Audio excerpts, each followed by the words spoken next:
So good afternoon and welcome to the 6th annual SBTA case competition. First, I would like to introduce and thank our judges. We have Shannon Weatherall from Farm Credit Canada, Randy Linton from the Hill School of Business, and Matt Badger from Input Capital. Competitors, you will have 15 minutes to present. I will give you a 10-minute warning, a 5-minute warning, 2-minute warning, 1-minute warning, and the 10-second warning. Are questions included in the 15 minutes? No. After the presentation concludes, there will be a 5-minute question period for the judges. Shall we continue? And you may begin whenever you are ready. Okay, thank you. So we are known as POP, Perfectly Optimized Plan. And I'm Kestra Misfeld, and these are my associates, Hannah Nordstrom and Isaac Tamlin. Would you like to? So this is our agenda. We got problem statement, background, financial situation analysis, alternatives, decision criteria, recommendation, implementation, risks, and mitigations, and question period. So our problem statement, what is Oliver's best bet for his future? Should he go to school? Should he invest in his popcorn business? How likely is it that he can make his popcorn business work? Number 1, is there a way to make his business successful? And number 2, should he hold off on his business while he goes to school? So Oliver Smith, this is his life and background. And so he's an 18-year-old graduating student. He doesn't have a lot of life experiences yet, as 18-year-olds mostly don't. His influencers are his customers and other entrepreneurs, not experts though. He is naive and idealistic and doesn't know what the world, how much the world presents to him yet. He just got his first girlfriend, and he's very, he has lots of friends in Alberta and everything. Entrepreneurship is in his blood. He has a family background, and he is motivated towards entrepreneurship. He's very social, outgoing, well-connected to his friends, and likes to enjoy life. He's very intelligent. He's got a full-ride scholarship, but he admits that financing and budgeting is not his strength. So his financial situation is his savings. He has $5,000 currently in the bank account, and he saves $25 a month currently. Right now, he spends too much on entertainment and food and clothes and gifts, or so we think anyways. And business, he has a large amount of popcorn waste, and he only gets $7,500 annual profit for himself. He is confident, though, that he can double sales revenue. Costs would have to double as well, and he requires $30,000 for a startup.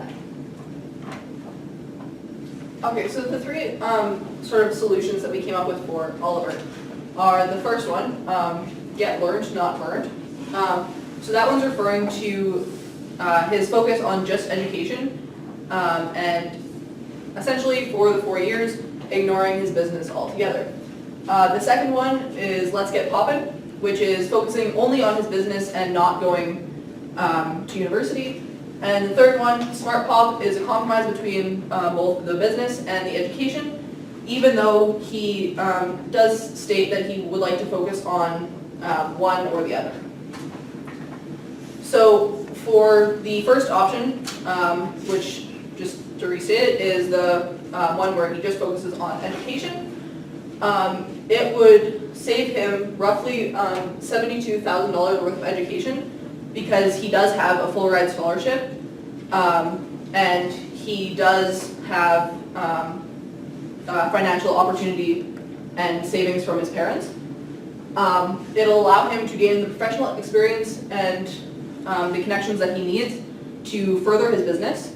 And because his parents said that they will pay for half of his summer trip if he does go to university, then there's still the opportunity for him to go on that trip. Additionally, having an education base, so we're assuming that he would likely go into business because that does seem to be where his interests lie. He would have something to fall back on if his popcorn business does not pan out. And the only sort of cons that we can find to this, or the downfalls, would be that he is a very social person, and this would mean that he leaves his friends, his family, and his new girlfriend, and that his business is put on hold, so he doesn't have the kind of expansion potential that he's looking for. right away, and he does not have any sort of immediate income to help in his future endeavors. So in the short term, he gets to go on his trip to Thailand. The midterm, he has to study hard, and he's investing in his school and his education, which he can apply to his business later on. And in the long term, he does acquire better knowledge of business. He has access to more business professionals and more opportunities that way. And,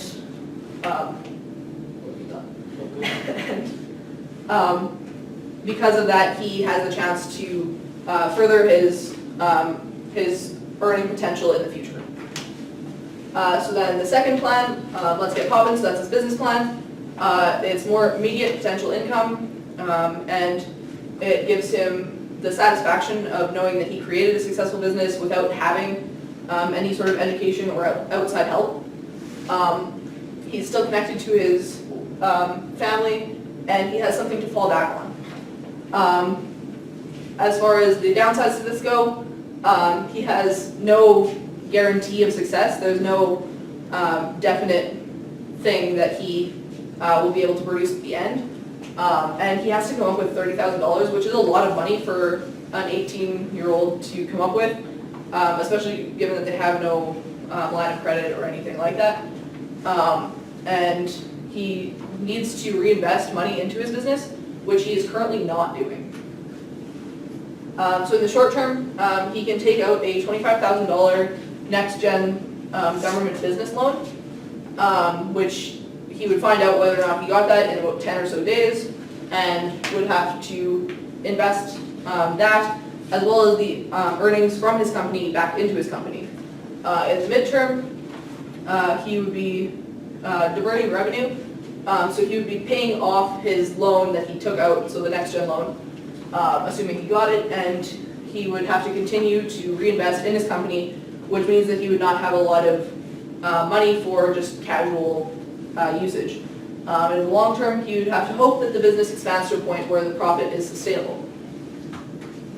So the third one is the kind of cross between business and education. So he could continue, in theory anyways, to hold his business at the level that it's at, the same, and earn the same $7,500 that he actually takes away from that, which he could reinvest into his company. He could sell popcorn on campus, which would be a large market because the people on university campuses are usually still not quite adults, not necessarily making the best life choices, and popcorn is a nice study snack. So he also has the potential to gain new friends and more independence, as well as more business connections. And with this one, he also has the benefits that come along with the first alternative that we provided. So that's like he gets to go on his Thailand trip, and he still gets the savings from university and whatever. And then the downsides of this, he's not expanding his business for 4 years, at least. And he will lose some of the business connections that he has in Alberta, unless he puts a lot of effort into maintaining those. And if he spends too much time on his business, then there is the potential that he could lose a scholarship, assuming that it's based on maintaining marks and maintaining grade point average. He's also going to be really busy, which means that he won't have very much time to spend on the activities that he likes, such as the extracurricular activities. And he does have the potential to lose the friends and like his girlfriend that he has in Alberta, because they won't be there. So in the short term, he gets to go on a summer trip, like in the first solution, and he needs to find someone who can manage his business in Alberta.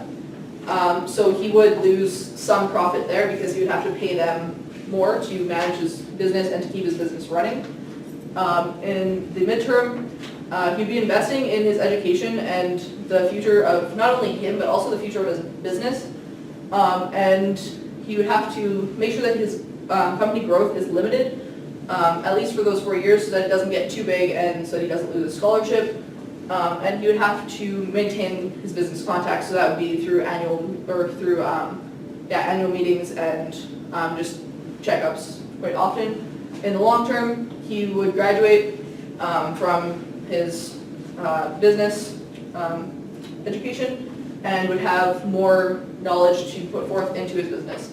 And he would be able to invest the money that was made by the business over the 4 years back into the business, and would have, by the time he finishes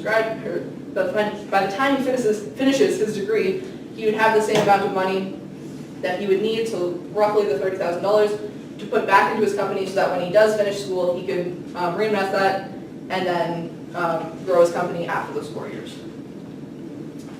So for our criteria, this is the criteria that we chose, which we believe would be important to Oliver for making his decisions. So one part of it would be that he needs connections to friends and family and some sort of social activity. It mentions that he's a very social butterfly. He likes to get out there. He likes to meet people. His friends are very important to him. However, another part of the decision criteria is the success and expansion of his business. He's very invested in this and he wants it to succeed. Finally, the final piece of decision criteria is financial success. This is in general. He wants to choose what would be the most or the best idea for him overall by the end of the plan. So our recommendation would be a Smart Hop as the best overall plan for the future, because it allows him to maintain his business while also investing into his future. So how this meets the criteria for financial success: by the end, he would have about $20,000 in his bank account by the end of his university. We got this by, after his trip, he would have $1,500 left in his bank account. He would have a lot of cuts to his budget. He wouldn't have to spend money on gas. He wouldn't have to spend money on car insurance. He wouldn't have to spend money on rent because he's in the university area. He could cut his entertainment expenses because he'll be busy in university as well as running his own business, as well as he doesn't have his friends and his girlfriend there in Simon Fraser in BC. His clothes he could cut down to $25 because he has to focus on his studies. He doesn't have time to go shopping all the time. His gifts he could cut down because he wouldn't have his girlfriend there, which would encourage him to buy his gifts. And you could keep his phone bill, but overall that would cut his expenses from $600 a month to about $85 to $100 a month. We're assuming that he would have to share the profit with the home manager. So we were thinking about $5,500 left over for Oliver, $5,000 for manager, assuming that his profits would remain the same over the 4-year period. So that would mean per month he's making approximately $375, which he could put into his savings account, which would turn into about $18,000 over the 4 years, which would give him about $20,000 by the end of university. Successful expansion of business, he would have the money left over by the end of university that he could expand his business once he finishes his education. He'd also have new contacts and professional experience, so he'd be better prepared to expand his business after graduating. And like I said, the business would still be around, he would still have all the contacts in his town, and he would have the money made while he was in school. Connections to friends and family, it would allow him to go on his Thailand trip. Since he has to keep in contact with his manager back at home, he would probably keep in contact with his old acquaintances, with his family. And since he's in his university, he gets to meet his new friends. He gets to meet new friends and different people. So for the implementation for short term, he goes on the summer trip. He finds someone to run the business in Oliver's in his stead. Midterm, he has to keep in contact with this business, and he has to be investing into his education and future. Long term, he has to graduate, or he graduates with knowledge and professional connections, as well as there's potential for greater expansion after graduation. Risks and mitigations. So there's the risk of him losing his scholarships. This seems low. We've seen that he's very intelligent, as he's gotten a full ride scholarship to Simon Fraser while managing this business part-time, which appears to be very successful. So he's obviously intelligent, but there is always the chance that he could lose scholarship if it's based on a grade point average. So some ways to combat that: he could cut down on social activities, he could grant greater autonomy to the official business at home so that he doesn't have to worry about it so much, and he would have to designate a specific time to study. Potential for the business folding is mid. To combat that, he'd have to have regular checkups and making sure someone trustworthy is running the business. Finally, there could be burnout from doing too much, balancing school and business. Again, he would have to cut back on social activities and grant greater autonomy for the official business at home. And now we'd like to open up the floor to any questions you may have. Awesome, Dad. Okay, I'll start. I just want to make sure I understand. So he is going to let someone else run the business, but he'll still oversee it. And then was he going to expand while he's in university too at that location? No, so while he was in university, he could potentially, from what we figured out, have the time to start just kind of like little branches and mostly spend his time networking with people, so that by the time he is finished university, he has the resources and the knowledge to expand further. But while he's in university, we did figure that he could sell popcorn a little bit, just kind of on the side. Tried not to make it sound like a drug deal, but so he could kind of do that and create a little stream of income for himself and for his company. If he's just, like, basically you're gonna run the course, right? So the company's gonna run the course par while he's in university, and, 4 years, etc. Why doesn't he just like quit the company, take a part-time job, and maybe just focus on school completely, and then come back to it in the end, or why are we stuck on keeping the business? We decided that he'd want to keep the business because, as said, the whole popcorn business is very important to him. It was his kind of idea. He has a love for popcorn, as he states. So one of our decision criteria was that we think that it's something really important to him to expand this business as kind of his own thing, something that employs what his love is, and it connects him back to his people at home, that sort of, yeah. And then with the business too, do you think it's portable and supposed to travel with them, or do you think it's stuck there? It's definitely portable because actually we found BC is huge. He gets a lot of revenue actually from his like current movies and stuff, and he can establish well connections in that area. And in BC, there's tons of festivals and music things and everything to participate in. And so he could even have just like a cart popcorn on the side, as we said, or even university campus as well. And of course, the university has a bunch of events where he can sell his popcorn. So would he have to budget then to get a whole new line of popcorn making equipment? And what do we think that would cost him?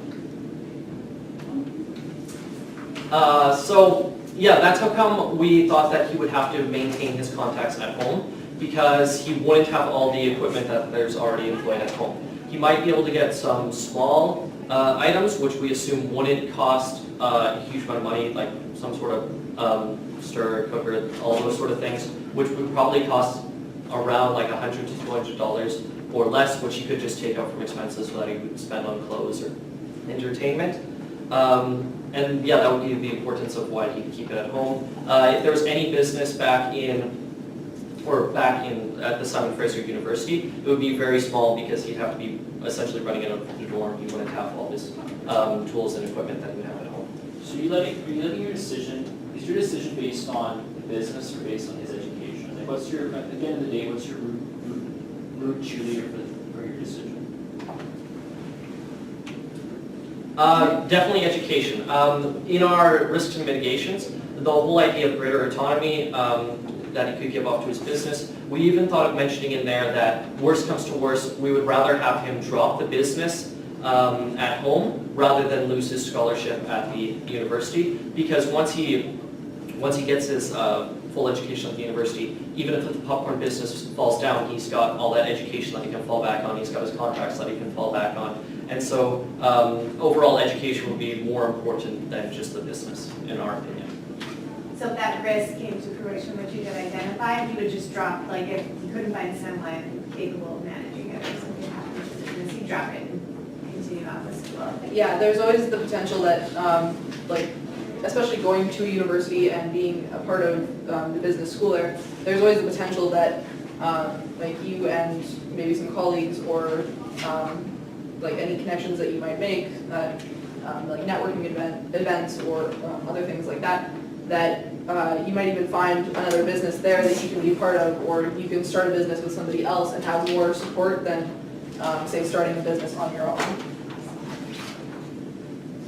You okay, you guys? I'm good. What happens to Katie? What? Take that one? He dropped Katie. Yeah, I think that your first girlfriend is not going to necessarily be the most important thing, especially when considering your future, because, like, you know. Well, if they're up to doing long distance relationships, well, can't really say. Besides, it says that he spends a lot on gifts, so it kind of sounds like maybe she's like a gold digger type. Like, we're not sure he needs that in his life right now.